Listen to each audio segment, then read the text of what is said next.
Hello friends, so once again welcome to in my YouTube channel. So today here we will cover the सम्यक and असम्यक वमन लक्षणा. Okay, मैंने आपको पंचकर्म से related एक particular संसर्जन कर्म के ऊपर एक पर्टिकुलर वीडियो बनाया था. मैंने वहाँ पे आपको बताया था कि जो संसर्जन कर्म होता है वो हम डिसाइडेड करते हैं on the basis of the particular प्रधान मध्यन अवर शुद्धि और यू कैन से शुद्धि लक्षणा. ओके, कितनी शुद्धि हुई है बाय डूइंग पंचकर्मा और वाया पंचकर्मा. ओके, उससे हम क्या करते हैं, संसर्जन जो कर्म होता है जो कि प्रधान कर्म के बाद हम डिसाइडेड करते हैं वो हम क्या करते हैं उसको डिसाइड करते हैं. ओके, तो पर्टिकुलरली वमन विरेचन बस्ती हमारा प्रॉपर तरीके से हुआ या नहीं हुआ है उसको रूल आउट करने के लिए तीन तरीके से या फिर तीन यू कैन से वे रहते हैं. ओके, एक तो मैंने आपको बताया था कि वैगिक लक्षण, मानकी लक्षण, एक हमारा होता है लैंगिकी लक्षण. ओके, लैंगिक मतलब लक्षण. ओके, तो कौन से लक्षण को देखकर हम पता कर सकते हैं कि हमारी जो शुद्धि हुई है वो सम्यक है कि असम्यक है. असम्यक में अतियोग और हीन योग होगा. ओके, तो how we will rule out whether our वमन और विरेचन इज परफेक्टली और नॉट. तो on the basis of the वेगिक और कितने वेग आए हैं, पहला फैक्टर ये. On the basis of the second factor ये रहेगा कि on the basis of the मानकी लक्षण, कितना मान हमें ऑब्टेन हुआ है वमन, जो वमन इंड्यूस हुआ है ना, जो हमने इंड्यूस वोमिटिंग किया है, कितना मान हमें ऑब्टेन हुआ है. Okay, how much we have obtain the content of the after वमना. ओके, तो that is called as a मानकी लक्षण. एंड हमारा थर्ड होता है लैंगिकी लक्षण. That is nothing but by seeing the लक्षणा in the patient. Okay, that is called the लैंगिक लक्षण. तो तीन वे रहते हैं, वैगिकी लक्षण, मानकी लक्षण एंड हमारा लैंगिकी लक्षण. तो तीनों वे से हम आइडेंटिफाई करते हैं कि जो हमारा पंचकर्म है वो प्रधान हुआ है या फिर अच्छे से हुआ है या फिर मध्यम हुआ है या फिर बहुत ही मध्यम हुआ है. ओके, तो शुद्धि पता करने के लिए हम वैगिकी लक्षण, मानकी लक्षण और जो हमारा थर्ड वन है लैंगिकी लक्षण, ये हम फाइंड आउट करते हैं. तो मैंने आपको बताया था कि प्रधान शुद्धि वमन के लिए जो वैगिकी लक्षण जो बताया गया है, सॉरी, जो वेग बताया गया है वो 8 वेग हैं. ओके, तो वैगिकी, मानकी एंड लैंगिकी, ये तीन वे से हम क्या करते हैं, हमारा वमन या विरेचन प्रॉपर हुआ है या नहीं हुआ है उसको हम फाइंड आउट करते हैं. तो जो वमन के लिए जो वेग बताया गया है प्रधान शुद्धि के लिए वो 8 वेग आने चाहिए. मध्यम शुद्धि के लिए 6 वेग बताया गया है. अवर शुद्धि के लिए 4 वेग बताया गया है. 4 वेग मतलब 4, 6, 8 ये है क्या, ये उतनी बार बंदे ने ओमिट किया है. Okay, that is a time और कैन से बोलते हैं ना कितने फेस या फिर इतने बार, इतने टाइम उसने क्या किया है, ओमिट किया है. तो that is called as a वेग. मानकी मतलब कितना ओमिट किया है, इसको हम मात्रा बोलते हैं. तो 2 प्रस्थ अगर रहेगा तो प्रधान शुद्धि उसे हम बोलेंगे, 1.5 प्रस्थ होगा तो मध्यम शुद्धि बोलेंगे और 1 प्रस्थ होगा तो उसे हम अवर शुद्धि बोलेंगे. With the same concept here विरेचन ऑल्सो. विरेचन में देखिए अगर 30 वेग बंदे को होता है यानी 30 बार लूज मोशन होता है, डायरिया होता है, तो उसे हम प्रधान शुद्धि में कंसिडर करते हैं. और अगर 4 प्रस्थ की क्वांटिटी में अगर वो बंदा बाहर निकालता है, ओके, एक्सेप्ट द औषधि, okay, that is called as a प्रधान शुद्धि. मध्यम शुद्धि 20 वेग आते तो हम उसे बोलते हैं. 3 प्रस्थ मात्रा अगर रहेगा तो उसे हम अगेन मध्यम शुद्धि में कंसिडर करते हैं. और अवर शुद्धि अगर रहती है तो 10 वेग आता है और 2 प्रस्थ की मात्रा जो रहती है, इतनी मात्रा वो पर्टिकुलर वो बाहर निकलता है. तो डिपेंडिंग ऑन द वेग, डिपेंडिंग ऑन द मान और डिपेंडिंग ऑन द लैंगिकी और लक्षण, we have divided this particular शुद्धि लक्षण और यू कैन से शुद्धि वे. ओके, फॉर द फर्दर पश्चात कर्म, दैट इज कॉल्ड संसर्जन कर्म. मैंने वहाँ पे आपको बताया था कि पेया विलेपी या कृतम कृतम तयुषम रसम त्रिद्वे अथ एकस्य क्रमेण सेवत विशुद्धकाय. श्लोक रिवाइज करिए, क्रमेण सेवत विशुद्धकाय, विशुद्ध शुद्धि शुद्ध. ओके, ऐसे कुछ श्लोक है. तो सम्यक वमन लक्षण देखिए, बंदे का वमन प्रॉपर तरीके से हुआ या नहीं हुआ है, कौन कौन से लक्षण ऐसे हैं. तो क्रमात् कफपित्त अनिलस्य यस्य एति सम्यक वमित स इष्टः हृद पार्श्व मूर्ध इंद्रिय मार्ग शुद्धो तथा लघुत्व अपि च. ओके, क्रमात् कफपित्त अनिलस्य यस्य एति सम्यक वमित स इष्टः हृद पार्श्व मूर्ध इंद्रिय मार्ग शुद्धो तथा लघुत्व अपि च. ओके, तो ये लक्षण अगर पेशेंट में दिखाई देते हैं, definitely we will come in conclusion that is जो शुद्धि हुई है वो प्रॉपर तरीके से हुई है. ओके, तो कफ, पहले कफ निकलना चाहिए जो बॉडी में वमन से हम क्या करते हैं, वमनेतु सॉरी कफेतु वमनम. ओके, एंड जो हमारा जो पर्टिकुलर पित्तेतु विरेचनम, ये ऐसा श्लोक आता है। तो कफ के लिए, कफ दोषों को निकालने के लिए हम वमन यूज़ करते हैं। और वमन क्या करते हैं, हम उस वमन में हम क्या करते हैं, वोमिटिंग को इंड्यूस करते हैं। तो दैट इज़ नथिंग बट जो फर्स्ट वोमिटिंग के रूप में जो कंटेंट आएगा वो कफ होना चाहिए, बाद में पित्त होना चाहिए और बाद में वात होना चाहिए। बोलते हैं ना पित्तांत वमनम, जो आपका वमन है वो लास्ट में पित्त आना चाहिए। ओके, जो पैंक्रियास का जो कंटेंट होता है, जो गॉल ब्लैडर का जो बोलते हैं ना जो अल्कलाइन जो कंडीशन वाला जो जूसेस वगैरह है वो उससे मिश्रित आपका वमन आना चाहिए। ओके, तो दैट इज़ कॉल्ड पित्तांत वमनम। जो वमन है आपका वो पित्त से एंड होना चाहिए, बाद में वात तो ईजिली निकल जाता है। तो ये क्रम होना चाहिए, क्रमात् कफ पित्त अनिलस्य यस्य। अगर ये रहता है तो we will definitely call as the सम्यक वमन लक्षणा। अलॉन्ग विद दैट ये देखिए हृदय, पार्श्व, पार्श्व मतलब जो लेटरल रीजन्स है, ओके, मूर्धा, ओके, इंद्रिय, ये सभी मार्ग जो रहती है शुद्धि हो जाती है उसमें, और बॉडी एकदम लाइट हो जाती है। तो दिस आर द सम्यक वमन लक्षणा। देन देखिए हीन योग ऑफ वमन। तो असम्यक में हीन योग एंड अति योग, ये दो आएंगे। तो हीन योग मतलब बोलते हैं ना कि अच्छे से नहीं हुआ है। हीन योग मतलब अच्छे से नहीं हुआ है, मतलब बहुत कम वेग आए हैं, और अति योग में बहुत ही ज़्यादा वेग आते हैं। तो सम्यक जो वमन है इसमें आप ऐसा कोरिलेट कर सकते हैं कि वेग इसमें प्रॉपर तरीके से आए हैं, मात्रा जो बोली गई थी वो भी बराबर आया है। लेकिन हीन योग में क्या है कि जितनी मात्रा बोली गई थी उतना नहीं आया है। ओके, उतना नहीं आया है। तो डिपेंडिंग ऑन हीन योग, अति योग और जो पर्टिकुलर जो हमारा सम्यक है, ओके, इसके ऊपर हम डिसाइड करेंगे कि हमारा जो संसर्जन कर्म होगा वो whether it will for 7 day और 5 डे और 3 डे। ओके, तो हीन योग है, ये देखिए बहुत ही कम वेग आया है इसमें, तो definitely it will cover on the अवर शुद्धि, ओके, और हीन शुद्धि। ओके, और ये देखिए जो मैंने क्लासिफिकेशन दिया था यहाँ पे, तो ये हमारा अवर शुद्धि में आएगा। डेफिनेटली जो संसर्जन कर्म होगा वो 3 दिन के लिए रहेगा। तो हीन योग ये हमारा अति योग हो जाएगा। एंड सम्यक में मैंने आपको बताया कि 7 डे का रहेगा। ओके, हाँ, ये देखिए हीन योग के देखिए कौन कौन से वमन के लक्षण हैं।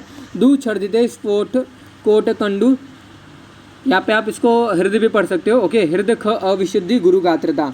तो इफ वमन उचित वे से एक्सप्लेन नहीं हुआ है तो देखिए जो अशुद्धियाँ रहती है पूरे शरीर में फैल जाती है, और बाद में वो वायु के द्वारा क्या होता है, ये देखिए एयर शरीर में सॉफ्ट, ये देखिए कोट, सॉफ्ट यहाँ पे नहीं आएगा, स्फोट आएगा। ओके, देन कोट यानी कि ये सभी क्या कर रहे हैं, जो दोष जो उत्क्लेशित हुए थे वमन के द्वारा बाहर निकलने के लिए, लेकिन अभी क्या हुआ, वमन नहीं हुआ। बंदे ने वमन के लिए औषधि भी लिया लेकिन वमन नहीं हुआ। ओके, तो वमन उसको नहीं हुआ है डेफिनेटली। तो जो उत्क्लेशित जो दोष बॉडी में जो उत्क्लेशित हुए थे, जो कि वमन के द्वारा बाहर निकलने वाले थे, वो अभी शरीर में ही रह गए, और डेफिनेटली ये जो उत्क्लेशित जो दोष है पूरे बॉडी में फैलेगा, और वो क्या करेगा, रक्त की दुष्टि करता है, और जिसके वजह से इन्फ्लेमेशन, ओके, कोट कंडू इचिंग वगैरह स्टार्ट हो जाता है।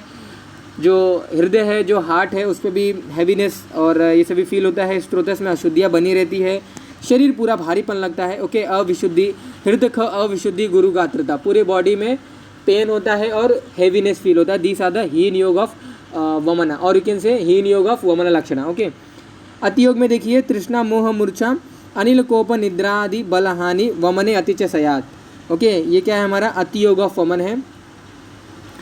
तो जो अभी मैंने आपको बताया था ना, पर्टिकुलरली जो संसर्जन कर्म होता है मेनली 2 पे हम डिसाइड कर देते हैं। Okay, we come the conclusion particular संसर्जन कर्म 7 दिन का होगा, 5 दिन का होगा कि 3 दिन होगा। ये 2 फैक्टर पे ही वेग और मात्रा के ऊपर डिसाइड कर देते हैं। ये हम क्या करते हैं, ये लक्षण जो है ना, ये अल्टीमेटली ये कंडीशन, पेशेंट की कंडीशन देखने के लिए हम लक्षण ये क्या करते हैं पर्टिकुलरली मेज़र करते हैं। ओके, तो ये देखिए तृष्णा मोह मूर्छा अनिल कोप निद्रा आदि बलहानि वमने अतिच सयात। ओके, अगर बहुत ही ज़्यादा वमन हो गया है, कितना रेफरेंस में बताया गया, 4, 6 से 8 बताया गया है। ओके, तो 8 मैक्सिमम बताया गया, लेकिन 12 है, 15 हो गया, 14 हो गया, तो उसके लिए अति योग ऑफ वमन है। तो अगर बहुत ज़्यादा वमन हो गया तो उसके कौन कौन से लक्षण है देखिए, तृष्णा मोह मूर्छा अनिल कोप, वायु प्रकोपित हो जाएगा, बहुत ही ज़्यादा प्यास लगेगा, प्यास की अधिकता हो जाती है, मोह है, ओके, मूर्छा आ जाता है, मूर्छा मतलब गिडीनेस वगैरह जो भी कुछ है, वात प्रकोप हो जाता है, निद्रा की नाश हो जाती है, निद्रा आदि बल हानि हो जाती है। ये सभी जो लक्षण है ये क्या होता है, अति योग ऑफ वमन में होता है। तो मैंने आपको बताया कि सम्यक वमन लक्षण क्या है, हीन योग ऑफ वमन लक्षण क्या है, और अति योग वमन के लक्षण क्या है। अभी हम आते हैं विरेचन के लक्षण। सम्यक विरेचन के कौन कौन से लक्षण हैं। तो स्त्रोतो विशुद्धि इंद्रिय संप्रसादो लघुत्वम ऊर्जा अग्नि अनामत्वम प्राप्तिश्य पित्त विट पित्त कफ अनिलानाम सम्यक विरक्तस्य भवेत कर्मेण। ओके, तो स्त्रोतो विशुद्धि इंद्रिय संप्रसादो, स्त्रोतो विशुद्धि इंद्रिय संप्रसादो, स्त्रोतो विशुद्धि इंद्रिय संप्रसादो लघुत्वम ऊर्जा अग्नि अनामत्वम। ओके, एक एक ब्रेक करके पढ़िए, डेफिनेटली मीनिंग याद करने की जरूरत नहीं पड़ेगी, श्लोक याद करने की जरूरत नहीं पड़ेगी, आप रिसाइट करोगे definitely shloka will be by heart to you. Okay, तो स्त्रोतो विशुद्धि इंद्रिय संप्रसाद, स्त्रोतों की शुद्धि हो गई है, इंद्रियां प्रफुल्लित हो गई है, इंद्रियां अपना प्रॉपर तरीके से काम करने लगी हैं। लघुत्तम, बॉडी में लाइटनेस फील हो रहा है, ऊर्जा फील हो रही है। ओके, अग्नि बढ़ गई है, और कोई भी दोष या फिर कोई भी अभी जो विकार हुए थे, ओके, विरेचन के द्वारा, यानी कि पित्त जो प्रकोपित हुआ था उसको निकालने के हमने विरेचन ऑप्ट किया, और विरेचन जब हो गया अल्टीमेटली इससे क्या होता है कि कोई भी जो मतलब जो पित्त बॉडी में जो बढ़ा हुआ था उसको निकालने के लिए हमने विरेचन ऑप्ट किया, विरेचन लिया।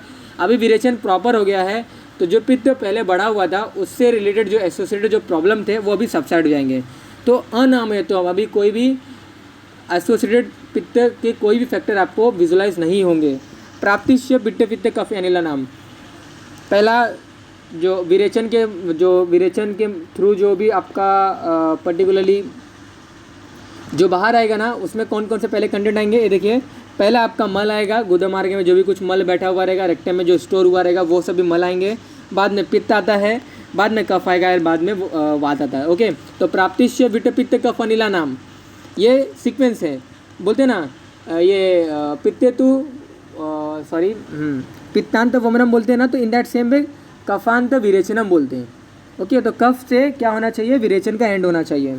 तो विट्ट पित्त कफ अनिला नाम सम्यक विरक्त, ये देखिए, विरक्तस्य भवेत कर्मण, ये क्या है, सम्यक विरेचन के क्या है, ये लक्षण है। तो स्त्रोतो विशुद्धि इंद्रिय संप्रसादो लघुत्वम ऊर्जा अग्नि अनामत्वम प्राप्तिश्य विट्ट पित्त कफ अनिला नाम सम्यक विरिक्तस्य। ओके, वी यानी निकल गया है, रिक्त यानी खाली हो गया अभी। ओके, जो भी कुछ दोष है वो भी एम्प्टी हो गए। भवेत क्रमेण, ओके, भवेत क्रमेण, ये सभी क्रम से आएंगे। तो स्रोतों की शुद्धि हो जाती है, इंद्रियां निर्मलता, इंद्रियां प्रॉपर तरीके से काम करने लगती है, लाइटनेस ऑफ बॉडी, उत्साह, ऊर्जा पूरे बॉडी में आ जाता है। ओके, देन जो जठर अग्नि होती है वो भी क्या हो जाती है, प्रदीप्त हो जाती है। और ये सभी क्या है, सीक्वेंस में ये आता है। तो ये क्या है, सम्यक विरेचन लक्षण है। तो to know the condition of the patient after the Panchakarma, we should know the particular लक्षणा, okay, which is already mention in our Charaka Samhita. Okay, that we should know at least कि वमन दिया, विरेचन दिया, तो वमन प्रॉपर हुआ या नहीं हुआ है। ओके, हमें एसेस करना है, we have to assess the वमना और विरेचन इज प्रॉपर और नॉट। पूरे पंचकर्मा में हमें एसेस करना रहता है। तो पूरे पंचकर्मा के लिए भी बस्ती जो है, अनुवासन बस्ती के कौन से सम्यक लक्षण है वो भी मैं बताऊंगा फर्दर क्लासेस में। लेकिन डेफिनेटली आचार्य ने बताया है वो। Okay, and at least we should know, we अगर हमें श्लोका बाय हार्ट नहीं होता है लेकिन we should try at least. Okay, लेकिन still if you not interested in the by hearting the shloka, definitely you can remember this important words as well at least. Okay, तो ये word याद करके एटलीस्ट आपको इतना पता होना चाहिए कि विरेचन अगर प्रॉपर होता तो स्त्रोतों की शुद्धि हो जाती है, इंद्रियां प्रफुल्लित हो जाते हैं, पूरे बॉडी में लाइटनेस आ जाता है, ऊर्जा बढ़ जाती है। ओके, तो श्लोका अगर याद करोगे तो डेफिनेटली लक्षण ईजिली बाहर हो जाएगा और ईजिली हमें मालूम चल जाएगा। तो श्लोका से exam point of view important है और practice point of view important है। तो it totally depend on you whether you are by hearting the shloka और नॉट। ओके, तो अयोग ऑफ विरेचन। ओके, विरेचन के बहुत ही कम वेग आए हैं, बहुत ही कम वेग आए हैं। ओके, तो इसे हम क्या बोलते हैं, अयोग बोलते हैं। तो अयोग के बाद जो लक्षण है, ओके, पर्टिकुलरली पेशेंट के ऊपर कैसे लक्षण दिखाई देंगे ये देखिए, अभी यहाँ पे डिसाइड होगा पेशेंट को कौन से ऐसे सिम्टम रिफ्लेक्ट होगा बॉडी के ऊपर। तो स्यात् श्लेष्मला पित्तनील संप्रकोप साधस तथा अग्ने गुरुता प्रतिशाया तंद्रा तथा च छर्दीम च अरोचकस्य वात अनुलोम्यम न च दुह विरक्ते यानी कि प्रॉपर तरीके से जो रक्त विरेचन है वो नहीं हुआ है, तो ये सभी लक्षण आएंगे। तो स्यात् श्लेष्मला प्रकोपित हो जाने के बाद, ओके, ये सभी कफ, पित्त और अनिल ये सभी प्रकोपित हो जाते हैं। तो स्यात् अगर अयोग ऑफ विरेचन होगा, जो पित्त दोष निकालने के लिए हमने विरेचन ऑप्ट किया था, विरेचन अगर प्रॉपर नहीं हुआ है, हमने औषधि भी पी ली, हमने पूर्व कर्म भी प्रॉपर किया, लेकिन जो बोलते हैं ना कि जो पर्टिकुलरली एसेस कर रहा था, या फिर जो औषधि जिन्होंने हमें दी उन्होंने प्रॉपर तरीके से नहीं दी होगी, या फिर जो दाता है वही प्रॉपर नहीं है, या फिर जिस तरीके से हमें पूर्व कर्म वगैरह बोला गया था वो अगर हमने नहीं किया होगा, तो डेफिनेटली ये सभी प्रॉब्लम आते हैं। अयोग और अतियोग वगैरह सभी प्रॉब्लम आते हैं जिन्हें हम असम्यक में इंक्लूड करते हैं। तो definitely this problem will face the patient. Okay, तो अयोग और विरेचन यानी बहुत ही कम वेग आए हैं, तो कफ पित्त अनिल ये सभी प्रकोपित हो जाते हैं, अग्नि मंद हो जाती है। ओके, पूरे बॉडी में गुरुता हैवीनेस फील होता है, तंद्रा राइनाइटिस, ओके, देन वोमिटिंग अरोचक, okay, anorexia, not like the eating of anything, okay, and वात अनुलोम्यम न, ओके, यानी कि इजीली गैस भी पास नहीं होता है, दैट इज कॉल्ड वात अनुलोम्यम। जो वात है वो भी प्रॉपर तरीके से अपना कार्य नहीं कर पाता है, प्राणवायु प्रॉपर तरीके से काम नहीं कर पाता, उदान वायु प्रॉपर तरीके से काम नहीं कर पाता है, तो दैट इज नथिंग बट अवर अयोग ऑफ विरेचना। स्यात् श्लेषला पित्तनील संप्रकोपकः साधस्तथा अग्निगुरुताः प्रतिशयाः तंद्रात छर्दीं च अरोचकस्य वातनुलोम्यम न च दुःविरिक्ते। ओके, अतियोग ऑफ विरेचना, अतियोग ऑफ विरेचन यानी पेशेंट ने बहुत बार विरेचन कर दिया है, तो कौन कौन से लक्षण पेशेंट के ऊपर रिफ्लेक्ट होगा, ये लक्षण से हम अभी पता करते हैं। कफ अस्त्र, अस्त्र मतलब रक्त। ओके, तो कफ अस्त्र पित्त क्षय जो अनिल उत्ताह, ओके, ये सभी की क्षय हो जाती है। सुप्ति अंगमर्द क्लम वेपनादि निद्रा बला भाव तम प्रवेशाः स उन्माद हिक्काश्च विरेचति च अति। ओके, तो कफ अस्त्र पित्त क्षय अनिल जो उत्ताह, सुप्ति अंगमर्द क्लम वेपनादि निद्रा बल अभाव तम प्रवेशाः स उन्माद हिक्काश्च विरेचति अति। ओके, तो देखिए लक्षणा सेम एज विरेचना, कफ अस्त्र पित्त क्षय अनिल जो उत्ताह। ओके, ये देखिए कफ रक्त पित्त ये सभी इनका क्षय हो जाता है, कफ अस्त्र पित्त क्षय अनिल जो उत्ताह। इससे जो होता है वायु प्रकोपित होकर क्या करता है, सुप्ति अंगमर्द क्लम वेपनादि, पूरे बॉडी में वो शून्यता, अंगमर्द बॉडी एक करता है, क्लम लेथार्जिक कंडीशन कर देता है। ओके, एंड ये क्लम वही यहाँ पे लिखा गया। ओके, कंपल क्या लिखा है यहाँ पे, डेफिनेटली यहाँ पे कुछ टाइप मिस्टेक है। ओके, तो पूरे बॉडी में बॉडी एक होता है, क्यों हो रहा है, क्योंकि ये सभी क्षय हो गए। ये सभी क्षय हो जाने के बाद वायु प्रकोपित हो जाता है। ओके, डेफिनेटली धातु के क्षय होने की वजह से वायु प्रकोपित हो जाता है। नाउ यू विल नॉट से कि सब कुछ क्षय हो जा रहा है तो वात क्षय हो जाना चाहिए, ऐसा नहीं होता। धातु क्षय और स्त्रोतो मार्ग जो ऑब्स्ट्रक्शन जो बोलते हैं ना, स्त्रोतो अवरोध या फिर स्त्रोतो विशुद्धि, स्त्रोतो अवरोध और धातु क्षय की वजह से क्या होता है, वायु प्रकोपित होते हैं। That you have to remember in your particular Ayurveda. Okay, तो स्त्रोतों के मार्ग में अगर कोई ऑब्स्ट्रक्शन आता है या फिर धातु की क्षय होती है तो वायु प्रकोपित हो जाता है, और वायु प्रकोपित यहाँ पे हो रहा है क्योंकि यहाँ पे कफ और रक्त वगैरह की क्षय हो रही है। ओके, तो कफ अस्त्र पित्त क्षय अनिल उत्ताह, सुप्ति अंगमर्द क्लम वेपनादि, देन निद्रा बल अभावतम प्रवेशाः, निद्रा की हानि हो जाती है, बल क्षय हो जाता है, पूरे आंखों के सामने अंधेरापन दिखाई देता है। सो उन्माद हिक्काश विरेचति च अति। ओके, ये सभी अति विरेचन के क्या है लक्षण है। तो मैंने यहाँ पे आपको क्या बताया, I have just mentioned here the अति योग और यू कैन से सम्यक विरेचन के लक्षण, हीन योग और अयोग ऑफ विरेचन लक्षण और अति योग ऑफ विरेचन लक्षण। ओके, तो if you have any kind of query regarding this particular class definitely you can ask me in comment box. Okay, तो जस्ट मैंने यहाँ पे इन शॉर्ट आपको बताया, मैंने आपको ये भी बताया कि पर्टिकुलरली संसर्जन कर्म डिसाइड करने के लिए हमें पता करना रहता है कि जो वमन विरेचन जो हुआ है वो प्रधान हुआ है, मध्यम हुआ है या फिर हीन हुआ है या फिर ववर, आप अवर भी बोल सकते हो उसको। ओके, तो मेनली ये दो फैक्टर के ऊपर डिसाइडेड करता है, और ये जो लक्षण है ना, ये पेशेंट के ऊपर कौन से सिम्टम रिफ्लेक्ट करेगा उसके उसको नो करने के लिए, या फिर उसको पेशेंट के ऊपर ये सिम्टम दिखाई देगा तो उससे हमें पता होना चाहिए कि पर्टिकुलर जो लक्षण जो वमन है या फिर जो विरेचन है वो सम्यक है, अयोग है या फिर अति योग है या फिर हीन योग है। ओके, तो to know that particular confirmation we have just learn here the लक्षणा। ओके, सम्यक, अति योग और यू कैन से अयोग। ओके, तो दैट इज रिगार्डिंग आवर वमन एंड विरेचना, सम्यक, अयोग और अति योग लक्षणा। Okay, thank you.